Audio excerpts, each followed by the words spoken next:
News top 9ಗೆ ಸ್ವಾಗತ. ನಾನು ಸುಕನ್ಯಾ. ರಾಜ್ಯದ ಯಾವೆಲ್ಲ ಜಿಲ್ಲೆಗಳಿಗೆ ರೆಡ್ ಅಲರ್ಟ್ ಘೋಷಣೆ? ದ್ವೀಪದಂತಾದ ಸಾಯಿ ಲೇಔಟ್ನಲ್ಲಿ ಹೇಗಿದೆ ಬಿಬಿಎಂಪಿ ಸರ್ವೆ?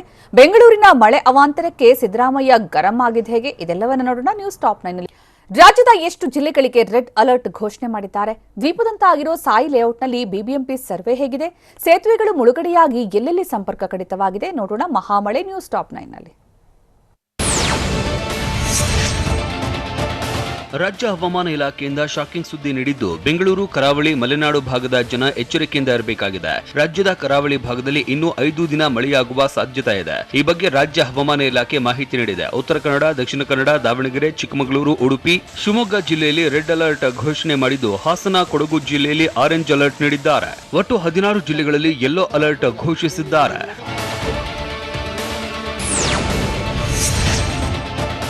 ಸಿಎಂ ಪರಿಹಾರ ಘೋಷಣೆ ಬೆನ್ನಲ್ಲೇ ಸರ್ವೆ ಕಾರ್ಯ ಹೊರಮಾವಿನ ಸಾಯಿ ಬಡಾವಣೆಯಲ್ಲಿ ನಡೆದಿದೆ. ಬಿಬಿಎಂಪಿ ಸಿಬ್ಬಂದಿ ಮನೆ ಮನೆ ಸರ್ವೆ ಆರಂಭಿಸಿದ್ದಾರೆ. ಪರಿಹಾರ ಒದಗಿಸುವುದಕ್ಕೆ ಬಿಬಿಎಂಪಿಯಿಂದ ಸಮೀಕ್ಷೆ ಮಾಡ್ತಾ ಇದೆ. ಮಳೆ ಹಾನಿಯಾದ ಪ್ರತಿ ಮನೆಗೆ 25,000 ರೂಪಾಯಿ ಪರಿಹಾರ ನೀಡುವುದಾಗಿ ಸಿಎಂ ಘೋಷಿಸಿದ್ರು. ಹೀಗಾಗಿ ಯಾವೆಲ್ಲ ವಸ್ತುಗಳು ಮಳೆ ನೀರಿನಿಂದ ಹಾನಿಯಾಗಿದೆ ಅಂತ ಪ್ರತಿ ಮನೆಯಲ್ಲೂ ಸಿಬ್ಬಂದಿ ಮಾಹಿತಿ ಕಲೆ ಹಾಕಿದ್ದಾರೆ.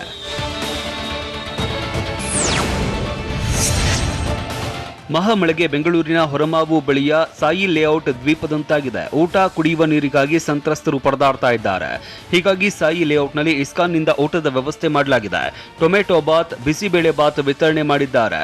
ನಿನ್ನೆ ಮತ್ತು ಇವತ್ತು ಉಚಿತವಾಗಿ ಊಟ ಹಂಚಿಕೆ ಮಾಡಿದ್ದಾರೆ.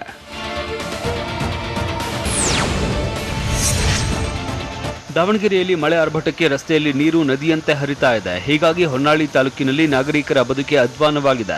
ಕೆಂಗಲಹಳ್ಳಿ, ಮುಕ್ತೇನಹಳ್ಳಿ ನಡುವಿನ ಸಂಪರ್ಕ ಕಡಿತವಾಗಿದ್ದು, ಪ್ರವಾಹದಂತೆ ಮಳೆ ನೀರು ಹರಿತಾ ಇದ್ದು ಜನ ಕಂಗಾಲಾಗಿದ್ದಾರೆ. ಚನ್ನಗಿರಿ ತಾಲೂಕಿನಲ್ಲೂ ಮಳೆಯಿಂದ ಅವಾಂತರ ಸೃಷ್ಟಿಯಾಗಿದ್ದು, ಚಿರಡೋಣಿಯಲ್ಲಿ 33 ಮನೆಗಳಿಗೆ ಮಳೆ ನೀರು ನುಗ್ಗಿದೆ. ಸದ್ಯ 87ಕ್ಕೂ ಹೆಚ್ಚು ಜನರನ್ನ ಬೇರೆಡೆಗೆ ಸ್ಥಳಾಂತರ ಮಾಡಲಾಗಿದೆ.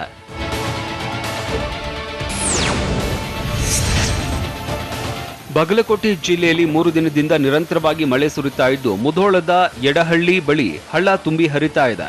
ಹೀಗಾಗಿ ನಿರ್ಮಾಣ ಹಂತದಲ್ಲಿರುವ ಸೇತುವೆ ಸಂಪೂರ್ಣ ಜಲಾವೃತವಾಗಿದೆ. ಇದರಿಂದಾಗಿ ವಾಹನ ಸವಾರರು ಪರದಾಡ್ತಾ ಇದ್ದು, ಪರ್ಯಾಯ ಮಾರ್ಗದಲ್ಲಿ ಸಂಚಾರ ಮಾಡ್ತಾ ಇದ್ದಾರೆ. ಮತ್ತೊಂದೆಡೆ ಕೆಡಿ ಜಂಬಗಿ ಗ್ರಾಮದಲ್ಲಿ ಹಲವು ಮಣ್ಣಿನ ಮನೆಗಳು ಸೋರ್ತಾ ಇದ್ದು, ಕುಸಿದು ಬೀಳುವ ಆತಂಕ ಎದುರಾಗಿದೆ.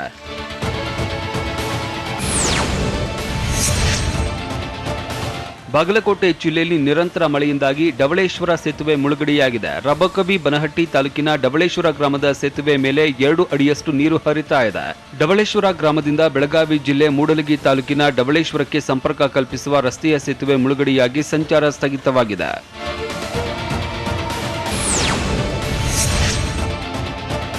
ದಾವಣಗೆರೆ ಪ್ರವಾಹದಲ್ಲಿ ಸಿಲುಕಿದ್ದ ನಾಯಿ ಮರಿಗಳನ್ನ ರಕ್ಷಣೆ ಮಾಡಿದ್ದಾರೆ. ಹರಿಹರದ ಒಡೆಯರಹಳ್ಳಿಯಲ್ಲಿ 7 ದಿನಗಳಿಂದ ಜಲಾವೃತವಾದ ಮನೆಯಲ್ಲಿ ಇದ್ದ ನಾಯಿ ಸಿಲುಕಿತ್ತು.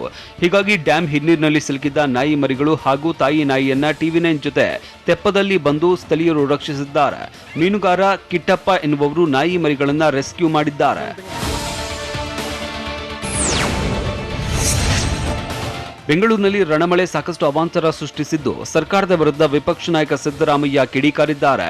ಮಳೆಗಾಲದಲ್ಲೂ ಮೊದಲೇ ರಾಜಕಾಲುವೆ ಸ್ವಚ್ಛತಾ ಕಾರ್ಯ ಸೇರಿದಂತೆ ಅನೇಕ ಕ್ರಮ ಕೈಗೊಳ್ಳಬೇಕಾಗಿತ್ತು.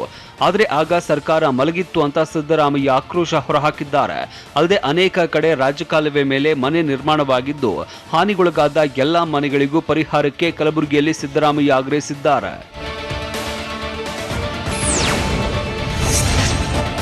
ಹಾವೇರಿ ಜಿಲ್ಲೆಯಲ್ಲಿ ವರುಣಾರ್ಭಟ ಮುಂದುವರೆದಿದ್ದು, ಸರ್ಕಾರಿ ಶಾಲೆ ಸಂಪೂರ್ಣ ಜಲಾವೃತವಾಗಿದೆ. ಹಾಲಗಿ ಗ್ರಾಮದ ಸರ್ಕಾರಿ ಶಾಲೆಯ ಪ್ರಾಥಮಿಕ ಶಾಲೆ ಆವರಣ ನೀರಿನಿಂದ ತುಂಬಿದೆ. ಅಲ್ಲದೆ ಮಳೆಯಿಂದ ಶಾಲೆಯ ಗೋಡೆ ಕುಸಿದಿದ್ದು ಸಂಪೂರ್ಣ ಹಾನಿಯಾಗಿದೆ. ರಕ್ಕಸ ಮಳೆಗೆ ಶಿವಮೊಗ್ಗದ ವಿದ್ಯಾನಗರ ಮುಳುಗಿರೋದು ಹೇಗೆ? ಒಂದೇ ಮಳೆಗೆ ತುಂಬಿ ಹರಿತಾ ಇರೋ ಜಲಾಶಯ ಯಾವುದು? ರಾಜ್ಯದ ಬಹುತೇಕ ಜಿಲ್ಲೆಗಳಿಗೆ ವರುಣನ ಶಾಪ ತಟ್ಟಿದ್ಯಾ? ನೋಡೋಣ ವರುಣಾಘಾತ ನ್ಯೂಸ್ ಟಾಪ್ 9ನಲ್ಲಿ. ಶಿವಮೊಗ್ಗದಲ್ಲಿ ರಕ್ಕಸ ಮಳೆಯ ಅಬ್ಬರ ಮುಂದುವರೆದಿದ್ದು, ವಿದ್ಯಾನಗರ ಬಡಾವಣೆಯ 13ನೇ ಕ್ರಾಸ್ ಸಂಪೂರ್ಣ ಮುಳುಗಡೆಯಾಗಿದೆ. 100 ಮನೆಗಳು ಮತ್ತು ಅಂಗಡಿಗಳು ಜಲಾವೃತವಾಗಿದ್ದು, ಗೃಹ ಬಳಕೆ ಅಂಗಡಿಯಲ್ಲಿದ್ದ ವಸ್ತುಗಳೆಲ್ಲ ನೀರು ಪಾಲಾಗಿವೆ. ಜನರು ಬಡಾವಣೆಯ ನೆಲ ಅಂತಸ್ತಿನ ಬಹುತೇಕ ಮನೆಗಳನ್ನು ಖಾಲಿ ಮಾಡಿದ್ದು, ಮೊದಲನೇ ಮಹಡಿಯಲ್ಲಿ ಮಾತ್ರ ವಾಸವಾಗಿದ್ದಾರೆ. ಅಗತ್ಯ ವಸ್ತುಗಳಿಗೂ ಬಡಾವಣೆ ಜನ ಪರದಾಡುತ್ತಿದ್ದಾರೆ.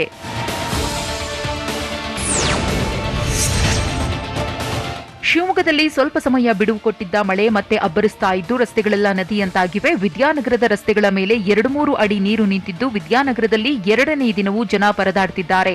ನೂರಾರು ಮನೆಗಳಿಗೆ ನೀರು ನುಗ್ಗಿದೆ. ಇದೀಗ ಮತ್ತೆ ಮಳೆ ಅಬ್ಬರಿಸ್ತಾ ಇದ್ದು ತುಂಗಾ ನದಿ ತೀರದ ಜನರಲ್ಲಿ ಮತ್ತೆ ಆತಂಕ ಹೆಚ್ಚಾಗಿದೆ.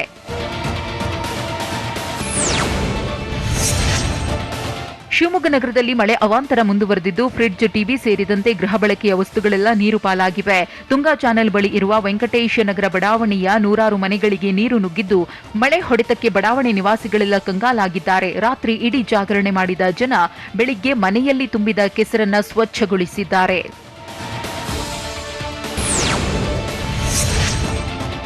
ಶಿವಮೊಗ್ಗದಲ್ಲಿ ಮಳೆ ಆರ್ಭಟ ಮುಂದುವರೆದಿದ್ದು ತುಂಗಾ ನದಿ ತುಂಬಿ ಹರಿತಾ ಇದೆ. ಜಿಲ್ಲೆಯ ಲಿಂಗನಮಕ್ಕಿ, ಭದ್ರಾ, ತುಂಗಾ, ಮಾಣಿ ಜಲಾಶಯಕ್ಕೆ ಮಳೆ ನೀರು ಹರಿದು ಬರ್ತಾ ಇದ್ದು ಜಲಾಶಯಗಳಲ್ಲಿ ನೀರಿನ ಮಟ್ಟ ಹೆಚ್ಚಾಗ್ತಿದೆ. ಮಳೆ ಆರ್ಭಟ ಹೆಚ್ಚಾಗಿರುವುದರಿಂದ ಇಂದು ಶಾಲೆಗಳಿಗೆ ಮಾತ್ರ ಶಿವಮೊಗ್ಗ ಜಿಲ್ಲಾಧಿಕಾರಿ ಡಾಕ್ಟರ್ ಸೆಲ್ವಮಣಿ ರಜೆ ಘೋಷಿಸಿದ್ದಾರೆ.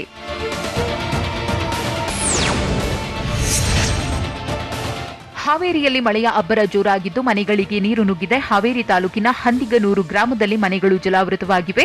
ಜಮೀನಿನಿಂದ ಹರಿದು ಬರ್ತಾ ಇರುವ ನೀರು ಮನೆಗಳಿಗೆ ನುಗ್ತಿದ್ದು ರಸ್ತೆಗಳ ಮೇಲೆ 2-3 ಅಡಿ ನೀರು ನಿಂತಿದೆ. ನೀರು ಮನೆಗಳಿಗೆ ನುಗ್ತಾ ಇರುವುದರಿಂದ ಜನಜೀವನ ಅಸ್ತವ್ಯಸ್ತವಾಗಿದೆ.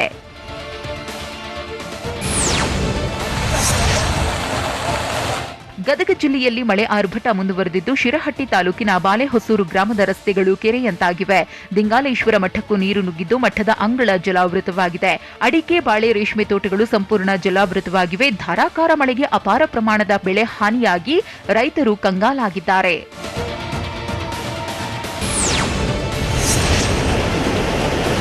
ಒಂದೇ ಮಳೆಗೆ ಹಿರೇಹಳ್ಳ ಜಲಾಶಯ ಅಪಾಯದ ಮಟ್ಟ ಮೀರಿ ಹರಿತಾ ಇದೆ. ಕೊಪ್ಪಳ ತಾಲೂಕಿನ ಮುದ್ಲಾಪುರ ಬಳಿ ಇರುವ ಜಲಾಶಯ ತುಂಬಿದ್ದು ಜಲಾಶಯದ 6 ಗೇಟ್ಗಳ ಪೈಕಿ 4 ಗೇಟ್ ಮೂಲಕ ನೀರು ಬಿಡುಗಡೆ ಮಾಡಲಾಗಿದೆ. ಹೀಗಾಗಿ ಮುದ್ಲಾಪುರ, ಕಿನ್ನಾಳ, ಮಾದಿನೂರ ಗ್ರಾಮದ ಜನರಲ್ಲಿ ಆತಂಕ ಹೆಚ್ಚಾಗಿದ್ದು ನೀರು ನುಗ್ಗೋ ಭೀತಿಯಲ್ಲಿದ್ದಾರೆ. 1.69 ಟಿಎಂಸಿ ಸಾಮರ್ಥ್ಯದ ಹಿರೇಹಳ್ಳ ಜಲಾಶಯ ಒಂದೇ ರಾತ್ರಿಯಲ್ಲಿ ಭರ್ತಿಯಾಗಿದೆ.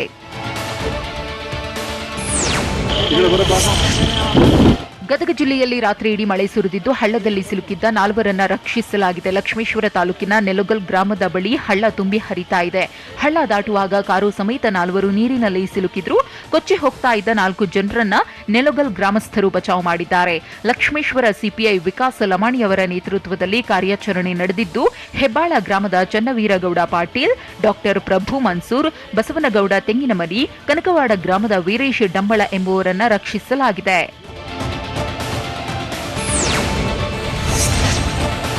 ವರುಣನ ಆರ್ಭಟಕ್ಕೆ ಕೋಟೆನಾಡು ಚಿತ್ರದುರ್ಗ ತತ್ತರಿಸಿ ಹೋಗಿದೆ. ಜಿಲ್ಲೆಯಲ್ಲಿ ತಡರಾತ್ರಿ ಧಾರಾಕಾರ ಮಳೆ ಸುರಿದಿದ್ದು ಚಿತ್ರದುರ್ಗ ತಾಲೂಕಿನ ಗೋನೂರು, ಬೆಳಗಟ್ಟ ಬಳಿಯ ಕೆಲ ಜಮೀನುಗಳಿಗೆ ನೀರು ನುಗ್ಗಿದೆ.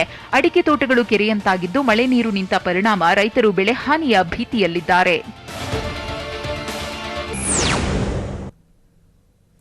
ಹುಬ್ಬಳ್ಳಿ ಧಾರವಾಡದಲ್ಲಿ ಹೇಗಿದೆ ಮಳೆ ಆರ್ಭಟ?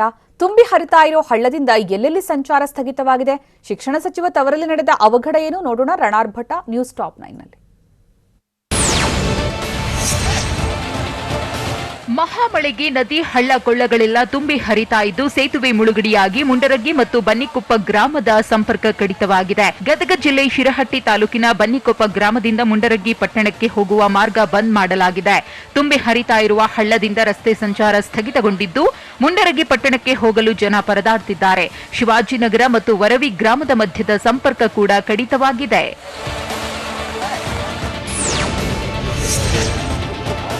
ಹುಬ್ಬಳ್ಳಿ ಧಾರವಾಡದಲ್ಲಿ ಮಳೆ ಆರ್ಭಟ ಮುಂದುವರೆದಿದೆ. ಧಾರವಾಡ ನಗರದ ಕಂಠಿಗಲ್ಲಿಗೆ ಮಳೆ ನೀರು ನುಗ್ಗಿದ್ದು ಸ್ಥಳೀಯರು ಪರದಾಡ್ತಿದ್ದಾರೆ. ಬಡಾವಣೆಯಲ್ಲಿ ಸುಮಾರು 2.5 ಅಡಿಯಷ್ಟು ನೀರು ನಿಂತಿದ್ದು ಜನ ಸಂಕಷ್ಟಕ್ಕೆ ಸಿಲುಕಿದ್ದಾರೆ. ಇನ್ನು ಹುಬ್ಬಳ್ಳಿಯ ವಿದ್ಯಾನಗರದಲ್ಲಿ ನಿರಂತರ ಮಳೆಯಿಂದ ಮನೆಗಳಿಗೆ ನೀರು ನುಗ್ಗಿದೆ. ಹೀಗಾಗಿ ರಾತ್ರಿ ಇಡೀ ಮನೆಗೆ ನುಗ್ಗಿದ್ದ ನೀರನ್ನ ಸ್ಥಳೀಯರು ಹೊರಹಾಕಿದ್ದಾರೆ.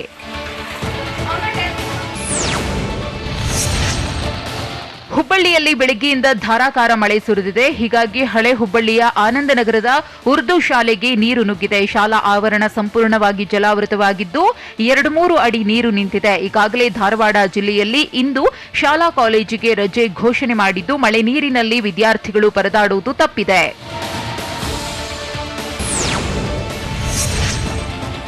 ಧಾರವಾಡ ಜಿಲ್ಲೆಯಲ್ಲಿ ಮಳೆ ಅಬ್ಬರ ಹೆಚ್ಚಾಗಿದ್ದು ಪ್ರತಿ ತಾಲೂಕಿಗೂ ಓರ್ವ ನೋಡಲ್ ಅಧಿಕಾರಿಯನ್ನ ನೇಮಕ ಮಾಡಲಾಗಿದೆ. ಧಾರವಾಡ ಜಿಲ್ಲಾಧಿಕಾರಿ ಗುರುದತ್ತ ಹೆಗಡೆ ನೋಡಲ್ ಅಧಿಕಾರಿಗಳನ್ನ ನೇಮಿಸಿದ್ದಾರೆ. ಮಳೆ ಹಾನಿ ಕುರಿತು ನಿಗಾ ವಹಿಸುವಂತೆ ಜಿಲ್ಲಾಧಿಕಾರಿ ಸೂಚಿಸಿದ್ದಾರೆ.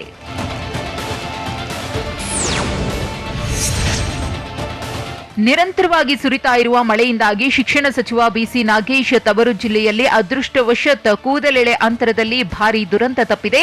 ಗುಬ್ಬಿ ತಾಲೂಕಿನ ನೇರಳೆಕೆರೆ ಗ್ರಾಮದಲ್ಲಿ ಮಳೆಯ ರಭಸಕ್ಕೆ ಸರ್ಕಾರಿ ಶಾಲೆಯ ಮೇಲ್ಛಾವಣಿ ಕುಸಿದು ಬಿದ್ದಿದೆ. ಕಳೆದ 3 ದಿನಗಳಿಂದ ಜಿಲ್ಲೆಯಲ್ಲಿ ಧಾರಾಕಾರ ಮಳೆ ಸುರಿದಿದ್ದು ನಿನ್ನೆ ಸಂಜೆ ಶಾಲೆಯ ಮೇಲ್ಛಾವಣಿ ಕುಸಿದಿದೆ.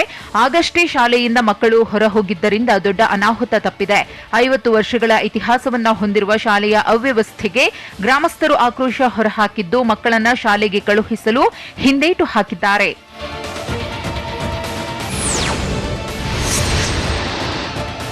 ದಾವಣಗೆರೆಯಲ್ಲಿ ಪಿಕಪ್ ಜಲಾಶಯದ ಹಿನ್ನೀರಿನಿಂದ ಬೆಳೆ ನೀರು ಪಾಲಾಗಿದೆ. ದಾವಣಗೆರೆ ಜಿಲ್ಲೆಯ ಹರಿಹರ ತಾಲೂಕಿನ ದೇವರಬೆಳಕೆರೆ ಗ್ರಾಮದ ಬಳಿ ಇರುವ ಪಿಕಪ್ ಡ್ಯಾಂನ ಹಿನ್ನೀರಿನಿಂದ ಸಾವಿರಾರು ಎಕರೆ ಪ್ರದೇಶದ ಬೆಳೆ ಮುಳುಗಡೆಯಾಗಿದೆ. ಅಲ್ಲದೆ 20ಕ್ಕೂ ಹೆಚ್ಚು ಕುಟುಂಬಗಳಿಗೆ ನೆರೆ ಭೀತಿ ಎದುರಾಗಿದೆ. ಡ್ಯಾಂ ಭರ್ತಿ ಆಗಿರುವುದರಿಂದ ಅಧಿಕಾರಿಗಳು ಜಲಾಶಯದ ಎಲ್ಲಾ ಗೇಟ್ ಓಪನ್ ಮಾಡಿ ನೀರು ಹೊರಬಿಟ್ಟಿದ್ದಾರೆ.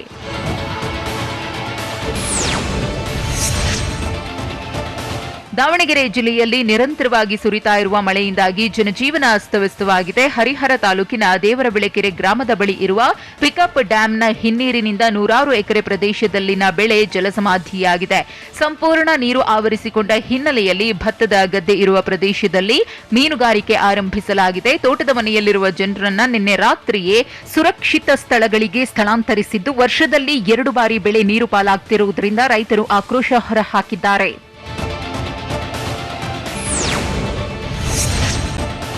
ಮಳೆಯ ಅಬ್ಬರಕ್ಕೆ ಸರ್ಕಾರಿ ಬಸ್ನಲ್ಲಿ ನೀರು ಸೋರಿದ್ದು ಬಸ್ನಲ್ಲಿ ಕೊಡೆ ಹಿಡ್ಕೊಂಡು ಜನರು ಪ್ರಯಾಣಿಸಿದ್ದಾರೆ. ಗದಗ ತಾಲೂಕಿನ ಲಿಂಗದಾಳ ಗ್ರಾಮಕ್ಕೆ ಪ್ರಯಾಣಿಸುವ ಬಸ್ನಲ್ಲಿ ನೀರು ಸೋರಿಕೆಯಾಗಿದೆ.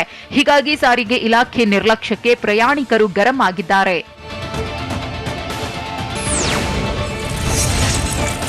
ನಿರಂತರವಾಗಿ ಸುರಿತಾ ಇರುವ ಮಳೆಯಿಂದಾಗಿ ಅಂತರ್ಜಲ ಮಟ್ಟವು ಹೆಚ್ಚಾಗಿದ್ದು ಕೊಳವೆ ಬಾವಿಗಳಲ್ಲಿ ನೀರು ಉಕ್ಕಿ ಹರಿತಾ ಇದೆ. ಹಾವೇರಿ ಜಿಲ್ಲೆ ರಟ್ಟಿಹಳ್ಳಿ ತಾಲೂಕಿನ ಹಿರೇಕಬ್ಬಾರ ಗ್ರಾಮದ ರೈತರ ಜಮೀನಿನಲ್ಲಿ ನೀರು ಉಕ್ಕಿದೆ. ರತ್ನಮ್ಮ ಬಡಗೌಡ್ರ ಎಂಬ ರೈತರ ಜಮೀನಿನಲ್ಲಿರುವ ಕೊಳವೆ ಬಾವಿಯಲ್ಲಿ ಉಕ್ಕಿ ಹರಿತಾ ಇದ್ದು ಗ್ರಾಮದಲ್ಲಿನ ಹಳೆಯ ಬಾವಿ ಕೂಡ ನಿರಂತರ ಮಳೆಗೆ ತುಂಬಿದೆ. ಮಳೆ ಆರ್ಭಟಕ್ಕೆ ಗರ್ಭಿಣಿ ಕುಟುಂಬಸ್ಥರು ಪರದಾಡ್ತಿರೋದೆಲ್ಲಿ? ಹಳ್ಳದಲ್ಲಿ ಕೊಚ್ಚಿ ಹೋಗ್ತಿದ್ದ 4 ರಕ್ಷಣೆ ಮಾಡಿದ ಹೇಗೆ? ಧಾರಾಕಾರ ಮಳೆಯಿಂದ ರೈತರು ಸಂಕಷ್ಟಕ್ಕೆ ಸಿಲುಕಿರೋದು ಹೇಗೆ? ನೋಡೋಣ ರಣಮಳೆ ನ್ಯೂಸ್ ಟಾಪ್ 9 ನಲ್ಲಿ. ಶಿವಮೊಗ್ಗದಲ್ಲಿ ಮಳೆ ಅವಾಂತರಕ್ಕೆ ವಿದ್ಯಾನಗರದ ಮಕ್ಕಳು, ಮಹಿಳೆಯರು, ಗರ್ಭಿಣಿಯರು ಪರದಾಡ್ತಾ ಇದ್ದಾರೆ. ಇದೇ ತಿಂಗಳ 22ಕ್ಕೆ ಹೆರಿಗೆ ದಿನಾಂಕ ನೀಡಿದ್ದು ಗರ್ಭಿಣಿ ಹಾಗೂ ಕುಟುಂಬ ಆತಂಕದಲ್ಲಿದೆ. ಬೆಳಗ್ಗೆಯಿಂದ ತಿಂಡಿ ಇಲ್ಲದೆ ಬಡಾವಣೆ ಜನ ಪರದಾಡ್ತಾ ಇದ್ದಾರೆ. ರಸ್ತೆ ಮೇಲೆ 5-6 ಅಡಿ ನೀರು ನಿಂತಿದ್ದು ಮನೆಯಲ್ಲಿ ಇರುವ ನೀರು ಹೊರಹಾಕೋದಕ್ಕೆ ಜನ ಹರಸಾಹಸ ಪಡ್ತಾ ಇದ್ದಾರೆ. ಪಾಲಿಕೆ ಅಧಿಕಾರಿಗಳು ಮತ್ತು ಜನಪ್ರತಿನಿಧಿಗಳ ವಿರುದ್ಧ ಸಂತ್ರಸ್ತರು ಆಕ್ರೋಶ ಹೊರಹಾಕಿದ್ದಾರೆ.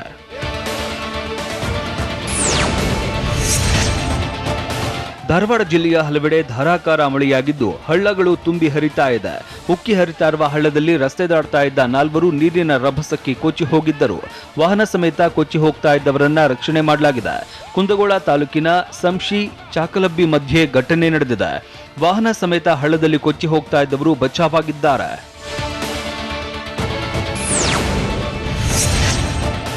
ರಕ್ಕಸ ಮಳೆಗೆ ನದಿಗಳೆಲ್ಲ ತುಂಬಿ ಹರಿತಾ ಇದೆ. ಹಾವೇರಿ ನದಿಯಲ್ಲಿ ನಿರಂತರವಾಗಿ ಮಳೆ ಸುರಿತಾ ಇದ್ದು ಊದಗಟ್ಟಿ ಗ್ರಾಮದ ಬಳಿ ತುಂಗಭದ್ರಾ ನದಿಯಲ್ಲಿ ನೀರಿನ ಮಟ್ಟ ಹೆಚ್ಚಾಗ್ತಾ ಇದೆ.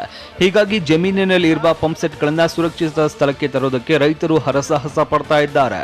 ಊದಗಟ್ಟಿ, ಬೇಲೂರು, ಮೆಡ್ಲೇರಿ, ಚಂದಾಪುರ ಸೇರಿದಂತೆ ವಿವಿಧ ಗ್ರಾಮಗಳ ನದಿ ಪಾತ್ರದ ರೈತರ ಜಮೀನಿಗೆ ನೀರು ನುಗ್ಗುತ್ತಿದೆ.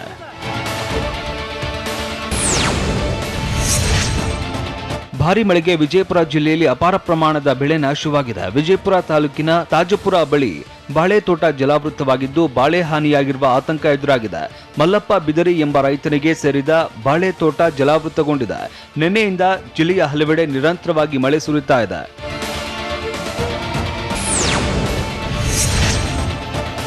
ನಿರಂತರ ಮಳೆಗೆ ದಾವಣಗೆರೆಯಲ್ಲಿ ಅಪಾರ ಪ್ರಮಾಣದ ಬೆಳೆ ನಾಶವಾಗಿದೆ. ಹೊನ್ನಳ್ಳಿ ತಾಲೂಕಿನ ಕತ್ತಿಗೆ ಗ್ರಾಮದ ಹೊಸಕೆರೆ ಮಳೆಯಿಂದಾಗಿ ಕೋಡಿ ಬಿದ್ದಿದೆ. ಇದರಿಂದ ಸಾವಿರಾರು ಎಕರೆ ಭತ್ತದ ಗದ್ದೆ ಜಲಾವೃತವಾಗಿದೆ. 3 ದಿನಗಳಿಂದ ನಿರಂತರವಾಗಿ ಮಳೆ ಸುರಿತಾ ಇದ್ದು ಕೆರೆ ಸಂಪೂರ್ಣ ತುಂಬಿ ಅಪಾಯದ ಅಂಚಿನಲ್ಲಿದೆ.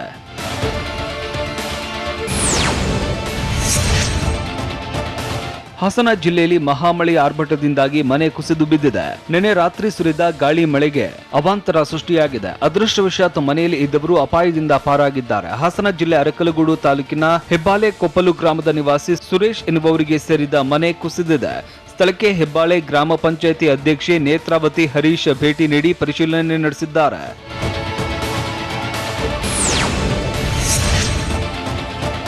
ಧಾರವಾಡ ಜಿಲ್ಲೆಯಲ್ಲಿ ಮಳೆಯ ಆರ್ಭಟಕ್ಕೆ ಜನ ತತ್ತರಿಸಿ ಹೋಗಿದ್ದಾರೆ. ನಿರಂತರ ಮಳೆಯಿಂದಾಗಿ ಪಶುಪತಿಹಾಳ ಗ್ರಾಮದಲ್ಲಿ ಮನೆ ಕುಸಿದು ಬಿದ್ದಿದೆ. ಕುಂದಗೋಳ ತಾಲೂಕಿನ ಪಶುಪತಿಹಾಳ ಗ್ರಾಮದಲ್ಲಿ ಘಟನೆ ನಡೆದಿದೆ.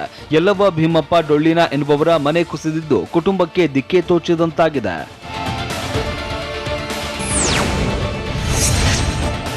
ರಾಜ್ಯದಲ್ಲಿ ಮಳೆಯಿಂದಾಗಿ 108 ಅವಾಂತರ ಸೃಷ್ಟಿಯಾಗಿದೆ. ನಿರಂತರ ಮಳೆಯಿಂದ ಬೆಳಗಾವಿ ಜಿಲ್ಲೆ ಗೋಕಾಕ್ ತಾಲೂಕಿನ ಕೊಣ್ಣೂರು ಪಟ್ಟಣದ ಹೊರವಲಯದ ಕೊಣ್ಣೂರು ಘೋಡಗೇರಿ ರಸ್ತೆ ಹೊಳೆಯಂತಾಗಿದೆ. ರೈಲ್ವೆ ಅಂಡರ್ ಪಾಸ್ನಲ್ಲಿ ನೀರು ತುಂಬಿದ್ದು ಅಂಡರ್ ಪಾಸ್ ದಾಟುವುದಕ್ಕೆ ವಾಹನ ಸವಾರರು ಹರಸಾಹಸ ಪಡ್ತಾ ಇದ್ದಾರೆ.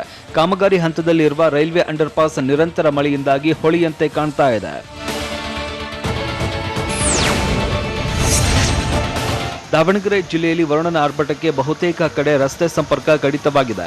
ಹರಿಹರ ತಾಲೂಕಿನ ಸಂಕ್ರೀಪುರ ಹಾಗೂ ಗುಡದಹಳ್ಳಿ ನಡುವಿನ ಹಳ್ಳದ ಸೇತುವೆ ಮುಳುಗಡೆಯಾಗಿದೆ. ಇನ್ನು ಭಾನುವಳ್ಳಿ ಎಕ್ಕೆಗೊಂದಿ ನಡುವಿನ ಸೇತುವೆಯು ಕೊಚ್ಚಿಕೊಂಡು ಹೋಗಿ 10ಕ್ಕೂ ಹೆಚ್ಚು ಗ್ರಾಮಗಳ ಸಂಪರ್ಕಕ್ಕೆ ಅಡ್ಡಿಯಾಗಿದೆ. ಅಲ್ಲದೆ ಹೊನ್ನಾಳಿ ತಾಲೂಕಿನ ಕೆಂಗಲಹಳ್ಳಿ ಮುಕ್ತೇನಹಳ್ಳಿ ಗ್ರಾಮಗಳ ನಡುವಿನ ಸೇತುವೆ ಸಂಪೂರ್ಣ ಮುಳುಗಡೆಯಾಗಿ ಸಂಪರ್ಕ ಕಡಿತವಾಗಿದೆ. ಇನ್ನು ಚನ್ನಗಿರಿ ತಾಲೂಕಿನ ಕೋಟೆಹಾಳ್ ಗ್ರಾಮದ ಮನೆಗಳಿಗೆ ನೀರು ನುಗ್ಗಿದೆ. ವರುಣನ ಆರ್ಭಟಕ್ಕೆ ಕರುನಾಡಿಗೆ ಜಲದಿಗ್ಬಂಧನ ಎದುರಾಗಿದ್ದು ಹೇಗೆ? ಭಾರಿ ಮಳೆಯಿಂದ ಜಲಾಶಯಗಳಿಗೆ ಜೀವಕಳೆ ಬಂದಿದ್ದು ಹೇಗೆ? ರಾಜ್ಯದ ಯಾವ್ಯಾವ ಜಿಲ್ಲೆಗಳಲ್ಲಿ ಶಾಲಾ ಕಾಲೇಜಿಗೆ ರಜೆ ಘೋಷಿಸಲಾಗಿದೆ? ನೋಡೋಣ ಕರ್ನಾಟಕ ನ್ಯೂಸ್ ಟಾಪ್ 9ನಲ್ಲಿ. ನಿರಂತರ ಮಳೆಯಿಂದ ಉತ್ತರ ಕನ್ನಡ ಜಿಲ್ಲೆಯ ಜನತೆ ಕಂಗೆಟ್ಟು ಹೋಗಿದ್ದಾರೆ. ಸತತ ಮಳೆಯಿಂದ ಗಂಗಾವತಿ ನದಿಗೆ ಅಡ್ಡಲಾಗಿ ಅಂಕೋಲ ತಾಲೂಕಿನ ಗುಳ್ಳಾಪುರ ಮತ್ತು ಡೊಂಗ್ರಿ ಗ್ರಾಮಗಳನ್ನು ಸಂಪರ್ಕಿಸುವ ಸೇತುವೆ ಮುಳುಗಡೆಯಾಗಿದೆ. ಇದರಿಂದಾಗಿ 2 ಗ್ರಾಮಗಳ ನಡುವಿನ ಸಂಪರ್ಕ ಕಡಿತವಾಗಿದೆ. ನಿರಂತರ ಮಳೆಯಿಂದ ಜನಜೀವನ ಅಸ್ತವ್ಯಸ್ತವಾಗಿದೆ.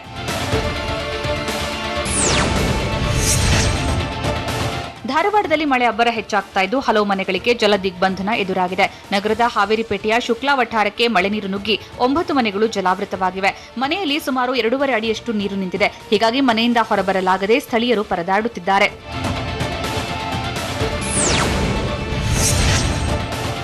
ಕೋಟೆನಾಡು ಚಿತ್ರದುರ್ಗ ಜಿಲ್ಲೆಯಲ್ಲಿ ಧಾರಾಕಾರ ಮಳೆಯಾಗ್ತಾ ಇದ್ದು ಮುಂಗಾರು ಆರಂಭದಲ್ಲಿ ಚಿಕ್ಕಮಧುರೆ ಕೆರೆ ಕೋಡಿ ಬಿದ್ದಿದೆ. ಚಳ್ಳಕೆರೆ ತಾಲೂಕಿನ ಚಿಕ್ಕಮಧುರೆ ಗ್ರಾಮದ ಕೆರೆ ತುಂಬಿ ಕೋಡಿ ಹರಿತಾ ಇದೆ. ಕೆರೆ ತುಂಬಿರೋದ್ರಿಂದ ಗ್ರಾಮದ ಜನ ಸಂತಸಗೊಂಡಿದ್ದಾರೆ.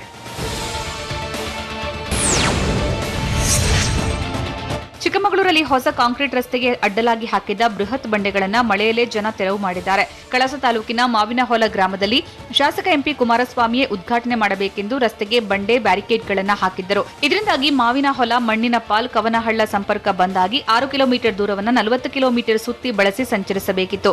ಹೀಗಾಗಿ ಬಂಡೆಗಳನ್ನು ತೆರವುಗೊಳಿಸಿ ಸ್ಥಳೀಯರು ಸಂಚಾರಕ್ಕೆ ಅನುವು ಮಾಡಿಕೊಂಡಿದ್ದಾರೆ.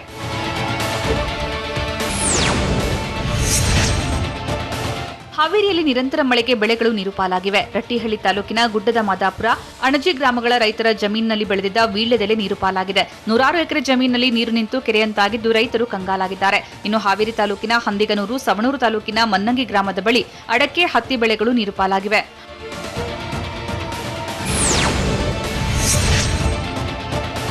ಮಂಡ್ಯ ಜಿಲ್ಲೆಯಲ್ಲಿ ಮಳೆ ನಿಂತರೂ ಜನರಿಗೆ ಸಂಕಷ್ಟ ತಪ್ಪಿಲ್ಲ. ಕೆಆರ್ಪೇಟೆ ತಾಲೂಕಿನಲ್ಲಿ ಸಾಕಷ್ಟು ಮನೆಗಳಿಗೆ ಮಳೆಯಿಂದ ಹಾನಿಯಾಗಿದೆ.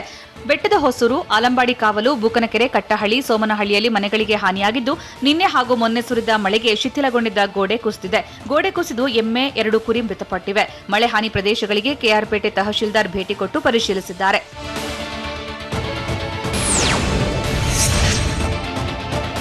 ಕಾವೇರಿ ಜಲನಯನ ಪ್ರದೇಶದಲ್ಲಿ ಭಾರಿ ಮಳೆಯಾಗ್ತಾ ಇದ್ದು ನದಿಗಳಿಗೆಲ್ಲ ಜೀವ ಕಳೆ ಬಂದಿದೆ. ಹೀಗಾಗಿ ಕೆಆರ್ಎಸ್ ಜಲಾಶಯಕ್ಕೆ ಒಳಹರಿವು ಮತ್ತಷ್ಟು ಹೆಚ್ಚಾಗಿದೆ. ಮಂಡ್ಯ ಜಿಲ್ಲೆ ಶ್ರೀರಂಗಪಟ್ಟಣ ತಾಲೂಕಿನ ಕೆಆರ್ಎಸ್ ಡ್ಯಾಂಗೆ ನಿನ್ನೆಗಿಂತ ಇಂದು 2000 ಕ್ಯೂಸೆಕ್ ಒಳಹರಿವು ಏರಿಕೆಯಾಗಿದೆ. 124.80 ಅಡಿಯ ಕೆಆರ್ಎಸ್ನಲ್ಲಿ ಸದ್ಯ 102.30 ಅಡಿ ನೀರಿದ್ದು 15,922 ಕ್ಯೂಸೆಕ್ಸ್ ಒಳಹರಿವಿದೆ.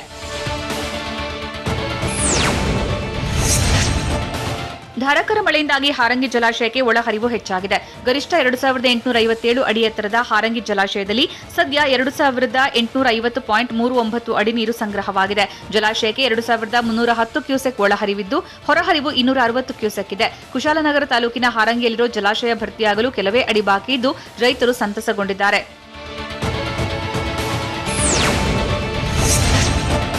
ರಾಜ್ಯದ ಬಹುತೇಕ ಜಿಲ್ಲೆಗಳಲ್ಲಿ ಭಾರೀ ಮಳೆ ಸುರಿತಾ ಇದ್ದು ಹಲವೆಡೆ ಶಾಲೆಗಳಿಗೆ ರಜೆ ಘೋಷಿಸಲಾಗಿದೆ. ಧಾರವಾಡ ಜಿಲ್ಲೆಯಲ್ಲಿ ಜಿಲ್ಲಾಧಿಕಾರಿ ಗುರುದತ್ತ ಹೆಗಡೆ ಮುಂಜಾಗ್ರತಾ ಕ್ರಮವಾಗಿ ಶಾಲಾ ಕಾಲೇಜಿಗೆ ರಜೆ ಘೋಷಿಸಿ ಆದೇಶ ಮಾಡಿದ್ದಾರೆ. ಹಾವೇರಿ ಜಿಲ್ಲೆಯ ಎಲ್ಲಾ ಶಾಲೆಗಳಿಗೆ ಇಂದು ನಾಳೆ ರಜೆ ಘೋಷಿಸಿ ಜಿಲ್ಲಾಧಿಕಾರಿ ಸಂಜಯ್ ಶೆಟ್ಟಣ್ಣನವರ ಆದೇಶ ಮಾಡಿದ್ದಾರೆ. ಗದಗ, ಕೊಪ್ಪಳ, ವಿಜಯನಗರ ಜಿಲ್ಲೆಯ ಹರಪನಹಳ್ಳಿ, ಹಡಗಲಿ, ಕೂಡ್ಲಿಗಿ ತಾಲೂಕಿನ ಶಾಲೆಗಳಿಗೆ ರಜೆ ಘೋಷಿಸಿದ್ದಾರೆ. ಬಿಬಿಎಂಪಿ ಚುನಾವಣೆಗೆ ಕೊನೆಗೂ ಫಿಕ್ಸ್ ಆದ ಮುಹೂರ್ತ ಯಾವುದು? ರಾಜ್ಯ ಸರ್ಕಾರಕ್ಕೆ, ಚುನಾವಣಾ ಆಯೋಗಕ್ಕೆ ಸುಪ್ರೀಂ ಕೋರ್ಟ್ ನಿರ್ದೇಶನ ಏನು? ಕೆನಡಾ ಸಂಸತ್ನಲ್ಲಿ ಕನ್ನಡ ಡಿಂಡಿಮ ಮೊಳಗಿದ್ದು ಹೇಗೆ? ನೋಡೋಣ ದೇಶ ವಿದೇಶ ನ್ಯೂಸ್ ಟಾಪ್ 9ನಲ್ಲಿ. ಬಿಬಿಎಂಪಿ ಚುನಾವಣೆಗೆ ಕೊನೆಗೂ ಮುಹೂರ್ತ ಫಿಕ್ಸ್ ಆಗಿದ್ದು 8 ವಾರಗಳಲ್ಲಿ ಚುನಾವಣೆ ಪ್ರಕ್ರಿಯೆ ಆರಂಭಕ್ಕೆ ರಾಜ್ಯ ಚುನಾವಣಾ ಆಯೋಗಕ್ಕೆ ಸುಪ್ರೀಂ ಕೋರ್ಟ್ ಸೂಚನೆ ನೀಡಿದೆ. 8 ವಾರಗಳಲ್ಲಿ ವಾರ್ಡ್ ಪುನರ್ ವಿಂಗಡಣೆ ಮಾಡುವಂತೆ ಹಾಗೂ ಮೀಸಲಾತಿ ನಿಗದಿಪಡಿಸಲು ರಾಜ್ಯ ಸರ್ಕಾರಕ್ಕೆ ಸುಪ್ರೀಂ ಕೋರ್ಟ್ ನಿರ್ದೇಶನ ನೀಡಿದೆ. ಬಿಬಿಎಂಪಿ ಚುನಾವಣೆ ವಿರುದ್ಧದ ಮೇಲ್ಮನವಿ ಅರ್ಜಿ ವಿಚಾರಣೆ ನಡೆಸಿ ಸುಪ್ರೀಂ ಕೋರ್ಟ್ ರಾಜ್ಯ ಚುನಾವಣಾ ಆಯೋಗಕ್ಕೆ ಮಹತ್ವದ ಸೂಚನೆ ನೀಡಿದೆ. ವಾರ್ಡ್ ಪುನರ್ ವಿಂಗಡಣೆ, ಮೀಸಲಾತಿಗಾಗಿ ರಾಜ್ಯ ಸರ್ಕಾರ 8 ವಾರಗಳ ಕಾಲಾವಕಾಶ ಕೋರಿತ್ತು. ಹೀಗಾಗಿ ರಾಜ್ಯ ಸರ್ಕಾರದ ಹೇಳಿಕೆ ದಾಖಲಿಸಿಕೊಂಡ ಸುಪ್ರೀಂ ಕೋರ್ಟ್ ಸರ್ಕಾರದ ಪ್ರಕ್ರಿಯೆ ಮುಗಿಸಿದ ವಾರದ ಬಳಿಕ ಚುನಾವಣೆ ಪ್ರಕ್ರಿಯೆ ಆರಂಭಿಸಿ ಎಂದು ರಾಜ್ಯ ಚುನಾವಣಾ ಆಯೋಗಕ್ಕೆ ನಿರ್ದೇಶನ ನೀಡಿದೆ. 2.5 ತಿಂಗಳ ಬಳಿಕ ಬಿಬಿಎಂಪಿ ಚುನಾವಣೆ ನಡೆಯುವ ಸಾಧ್ಯತೆ ಇದೆ.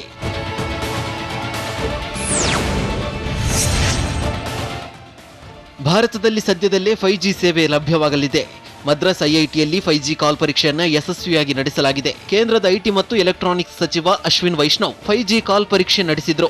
ಇಡೀ 5G ತಂತ್ರಜ್ಞಾನವನ್ನ ಸಂಪೂರ್ಣವಾಗಿ ಭಾರತದಲ್ಲಿ ವಿನ್ಯಾಸ ಮತ್ತು ಅಭಿವೃದ್ಧಿಪಡಿಸಲಾಗಿದೆ ಎಂದು ಸಚಿವ ಅಶ್ವಿನಿ ವೈಷ್ಣವ್ ಹೇಳಿದ್ದಾರೆ. ಐಐಟಿ ಮದ್ರಾಸ್ ಟೀಮ್ ಬಗ್ಗೆ ನಮಗೆ ಹೆಮ್ಮೆ ಇದೆ ಎಂದು ಸಚಿವ ಅಶ್ವಿನಿ ವೈಷ್ಣವ್ ತಿಳಿಸಿದ್ದಾರೆ.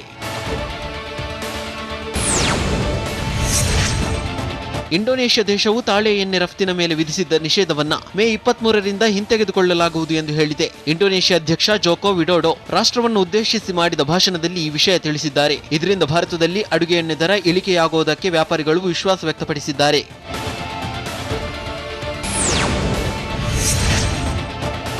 ಸಿಬಿಐ ಅಧಿಕಾರಿಗಳು ಇಂದು ಆರ್ಜೆಡಿ ಮುಖ್ಯಸ್ಥ ಲಾಲು ಪ್ರಸಾದ್ ಯಾದವ್ ಪುತ್ರಿ ಮೀಸಾ ಭಾರತಿ ವಿರುದ್ಧ ಹೊಸದಾಗಿ ಕೇಸ್ ದಾಖಲಿಸಿವೆ. ದೆಹಲಿ, ಬಿಹಾರ ಸೇರಿದಂತೆ 17 ಕಡೆಗಳಲ್ಲಿ ದಾಳಿ ನಡೆಸಿ ಶೋಧ ನಡೆಸಿದೆ. ರೈಲ್ವೆ ಉದ್ಯೋಗಗಳಿಗೆ ಭೂಮಿ ಪಡೆದ ಆರೋಪದ ಪ್ರಕರಣದಲ್ಲಿ ಹೊಸ ಕೇಸ್ ದಾಖಲಿಸಲಾಗಿದೆ.